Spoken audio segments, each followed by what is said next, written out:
friends, it's Kelly. Thanks for being here for my Cameo tutorial. I'm going to show you how I use Paige's Do You Want to Be a Snowman cut file to make my layout today. So first thing I wanted to do was make a copy, and I just set that off to the side, and I changed the cut file to pink just so you could see more easily what I was doing. And basically I'm just taking out the inside bits inside the title.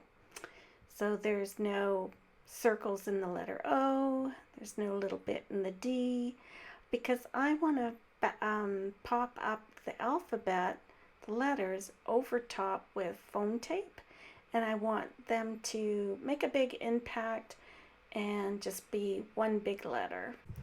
So every time you want to work with your cut file, you release the compound path.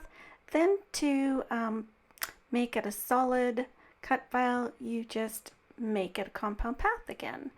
And you'll see me do that with the tools at the top of my silhouette screen. So I've popped it in behind the cut file. The blue part is the shadow, the pink part is the cut file. I actually cut both out of white AC cardstock. So I'm going to make another copy of the cut file so that I can release the compound path and pull all the letters out of the title that I want to cut out of paper 12. And then I'm going to pop them up with 3D foam tape, and that's going to give me lots of dimension. So I'm pulling them all out, erasing everything else, and I'm going to put them together here. And I'm just going to choose a pattern paper from my online collection here and fill in a few and not make you watch the whole thing. So I've got the cut file, which is shown in pink, the shadow in blue, and all the letters, I've chosen a random pattern, are sitting inside my cut file on my silhouette mat.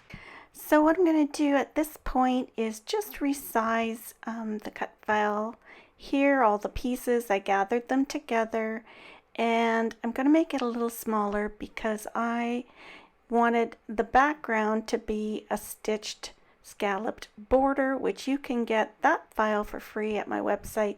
The link will be in the description box.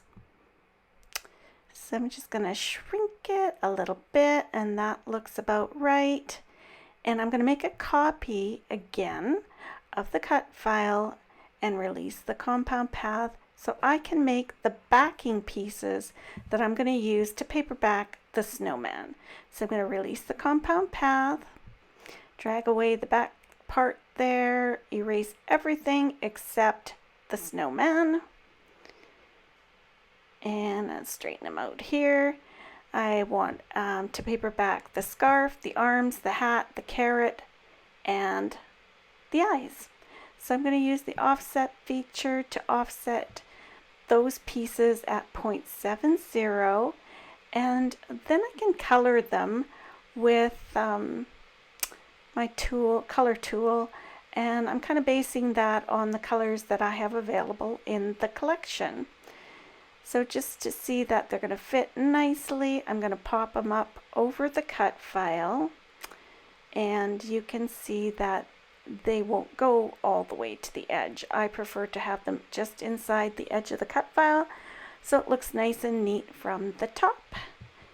I'm going to go ahead and change the cut file to white and the background also to white, and bring the cut file on top so all my snowman backing pieces look just like they did when I made my layout. Ta-da! So if you have any questions, please leave them in comments below, and have yourself an awesome crafty day. See you soon!